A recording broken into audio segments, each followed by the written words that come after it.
All right, over the last 3 weeks, we've all seen the prices at the pump just keep going up. The main reason that we were told Russia's invasion of Ukraine, which is believable. Yes, the U.S., which is the largest producer of oil in the world, receives about 8% of its gas from Russia.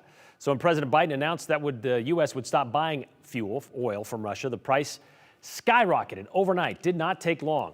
The cost for a barrel of crude oil hit a record high of $1.26, as you can kind of see on that chart there.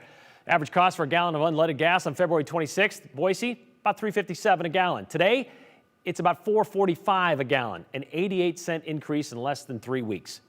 Today, the cost for a barrel of crude oil back down to $96 a barrel. But the prices you're paying at the pump, yeah, still not coming down. Across the country, gas prices have started to go down slightly, not yet here in Idaho. We're always a little bit behind the curve, always behind the national average, though. Since then, we've been asked by many of the viewers about this cost of gas, inundated with messages. Like over the weekend, Rick sent us this email: why have gas prices risen before the new supply chain has even hit the pumps or even the processing plants? Like, I know you got $2 gas in there, I want to buy that. And then this text from Gary: why is it when a barrel of oil goes up for the price of gas, or the price of gas goes up immediately? When oil goes down, it doesn't go down at the same rate. That's something we've all noticed, Gary. Even President Biden tweeting today, asking the very same question. So we took some of those questions to Boise State professor of economics, Guido Guttini.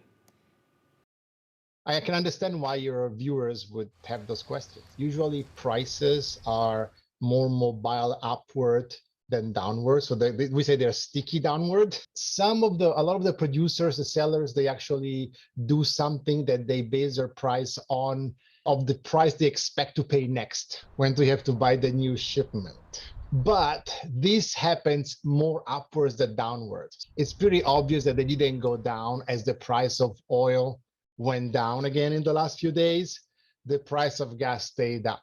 It's easier to raise them. Once you're raised, people get used to higher prices, and it takes long. They can take advantage of the fact that people are used to that. And so lowering the price, you don't do it as fast because you still sell it and you make more profit. That's one we economists would call a bit of a market imperfection. Yeah, taking advantage of the consumer, right? But ultimately, it is all about supply and demand. If you stop demanding the gas, well, they're gonna have to lower the prices.